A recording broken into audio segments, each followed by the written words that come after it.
Ng hapon. So, ngayon, masarap matulog, 'di ba, guys? I think all parts in Manila is raining today. So, ngayon, masarap matulog, 'di ba? At masarap magstay sa bahay at may kinakain, 'di ba? So, sa amin naman, kami naman ni Jowa, kung kailan umulan, saka kami lalabas. Magdi-dinner out kami ni Jowa. And then, pero ako tinatamad. Parang ayokong lumabas. Kasi nga, ayokong mabasa. 'Di ba? Kakaligo ko lang tapos mababasa. So, pero kailangan kong sundin si Jowa na syempre bira naman siyang lumabas, palaging kami ang nasa labas.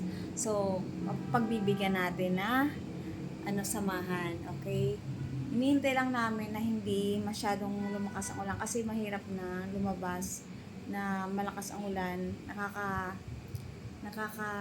ano yun? Basta hindi siya magandang lumabas ng maulan kasi akadiri yung tubig. Which is dito naman sa area namin, hindi nakakadiri yung tubig kasi malinis yung pagdaanan. Walang mga drainage na gano'n. Kasi dito sa area namin is malinis yung yung environment dito, guys. So kayo guys, habang umuulan, dapat nasa loob ng bahay.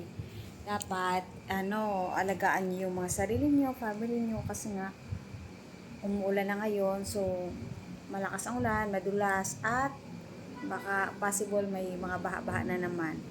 Sana, laging malinis ang environment natin para, yun, hindi tayo nakakaranas ng baha.